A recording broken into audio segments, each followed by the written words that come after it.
Hey everyone, welcome to Tech Down Over. I'm Rick Zanotti and I'm joined today by Harold Muliati.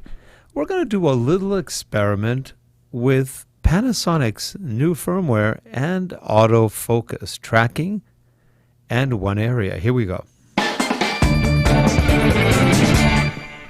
This show is sponsored by Relate Corporation at www.relate.com, your training and video partner.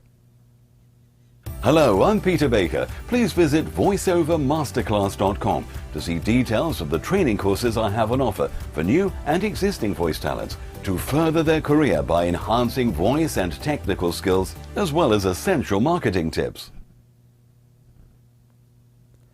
And we are back. So right now we are focused, or I'm focused, on the using a Panasonic GH5 one area autofocus. I'm sorry, not autofocus. One area AF. Yeah. So in essence, it's a box, right? Yeah. And the box. It's got a box. You can change the size and position of it. But basically, it stays around where it's at. Now, since this is an interview show usually, and I don't really move too far out of frame, whether I go up or down, or if I'm moving my mic out, if I move the mic that way, bring it back in, I'm still in focus, right? Hasn't changed the focus as I bring the, in the old days, it would have probably thought, oh, this is my face because it's moving and not knowing what to do with it. Now it seems to be holding on to the face. I could feel the pull, the gravitational tug, but other than that, it's good. And it seems in focus. Harold, what do you think? Yes, it does. And normally on the show, we have been using the GH5 as the camera for Rick. Normally we've been using face tracking and face and eye tracking AF. Yeah. So this is one area. As you can see, as I turn around, I come back, turn around, come back. This is the only one that gave it a little bit of a problem when I go all the way back, but it catches it real quickly again, doesn't it? Well, I'm assuming it's just staying sort of where the mic is. Where the mic is. Because it doesn't seem to actually change the focus. It's just... Yeah. They said it really doesn't move from where you set it. And you have to go pretty extreme. Like if I move out here, I'm almost off frame and I come back. Still in focus. Mm-hmm. Open the eyes real wide. Still in focus. Things are bright to me. I think I'm not dilated anymore. I went to the eye doctor today and I got dilated. I think it's almost gone. I'm not seeing glows around lights anymore. Yeah, I think it's gone. Now, so if I lower my head and I move the mic there and I come back up, did it work? Still gotcha. Still got me. Okay. So now Harold's going to come over here and change the camera to face tracking. Are we doing face tracking only or face eye tracking? Face eye tracking. Okay. So Harold is coming out this way. He's not that far. It's about a 10-foot jaunt. We are, let's see. Now. So I saw it get brighter.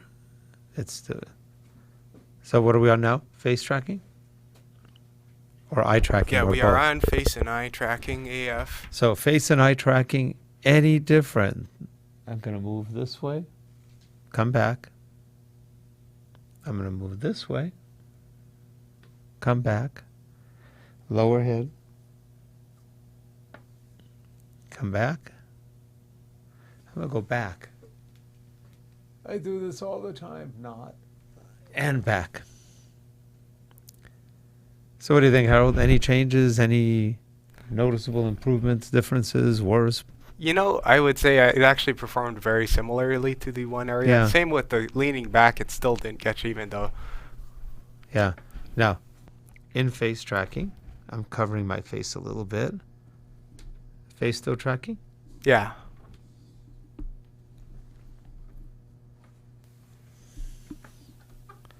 I'm going to move it out. Still tracking? Yep. I'm going to move this back, and I'm going to leave the frame. I mean, am I in focus right now? You're out right now. I can't even see you. You can't even see me. Okay, I can see me on the TV. So I'm coming back in. Did it put me back in? Yeah, it did. I think the thing that might have caught it before is, what if you cover your your face with both of your hands, like, and if you move back or something. And if you uncover, it got you real quick again. Okay. Hey, and we didn't mention at the start, but this is the version 2.6 firmware of the for the GH5, which is we pretty just decent. downloaded it a couple minutes ago, and we're testing to see if it does what it says it does. They are making a lot of subtle autofocus improvements. I love Panasonic. I love the GH5. I like the G9, the GH5S. They're great cameras. Ergonomically better than anyone. I think they're even maybe better than Canon. That's how good they are in the hand. But I do wonder why Panasonic is so obstinate about adding face detect. I don't know.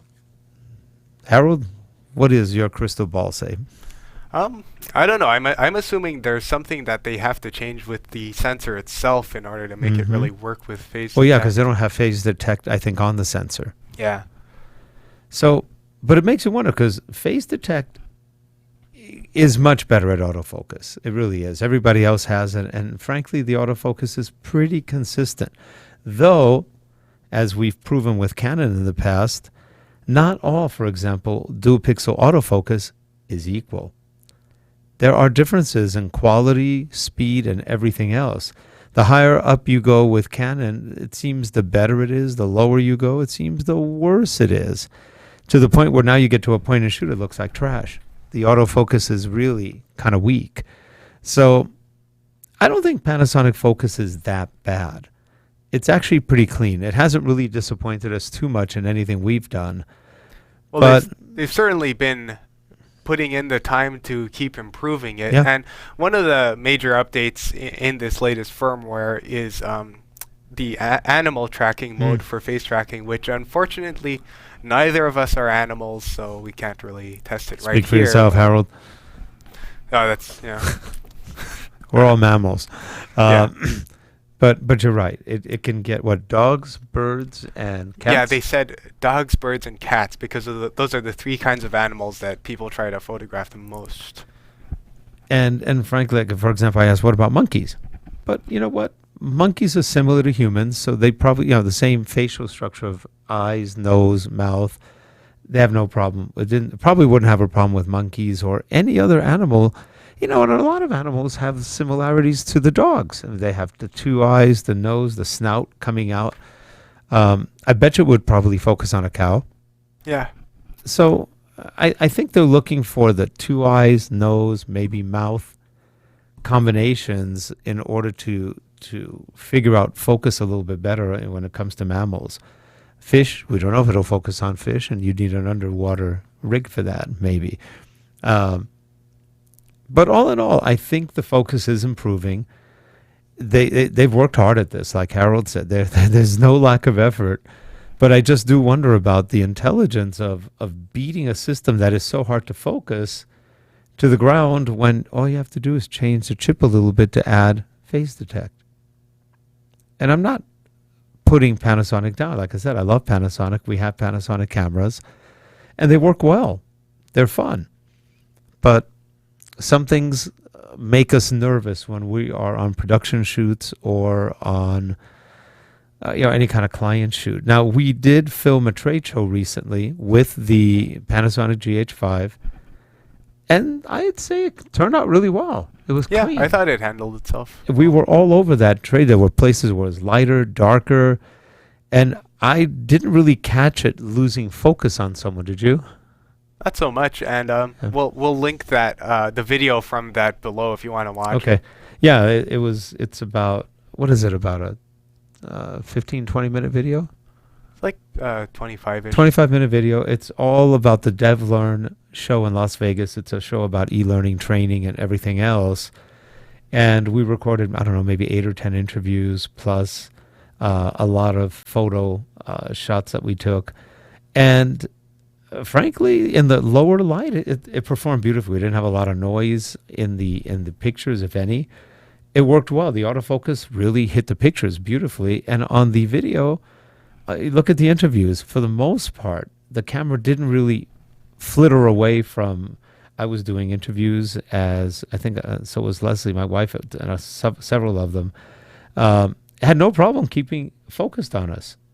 So, whenever we've done shoots, the Panasonic has done a good job. It's just that there are certain things it makes you, if there's a lot of movement, that's when you have to start worrying. Is it going to follow you? Will it? Won't it? Most of the time it does. They added one more thing that we haven't really talked about. That's the near and far focus. Oh yeah, that's for AF on, which is basically if you set back button focus, then you can set it to only do near targets, or you can set it to only do far targets, or of course there's just the normal one still there too. Yeah, and you can always press your finger on what you want to focus on, and that will always work. Yeah, that does tend to work well on the. Now we didn't practice with it too much, but we did notice we couldn't find it at least easily in the menu.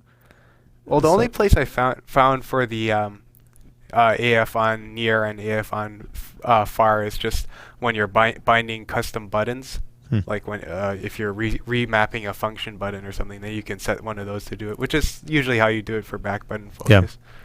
So it's interesting, but again, all you have to do is press it with your thumb or finger, and that will also set focus in essence the same way. If you're trying to track and you hit something, it does a pretty good job of keeping track of the object or subject that you chose. Is it perfect? No. But neither then, again, is Canon's dual pixel AF autofocus on certain cameras. It depends. Mileage will vary. Be careful. Don't assume, because you may not get the result you want. However, once it works well.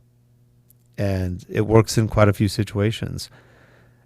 When we were at the trade show, there were a lot of people walking around, and I think I saw once or twice it sort of slightly moved and came back, but that's not too bad. For the most part, it kept on me or on the person we were interviewing, so that was good.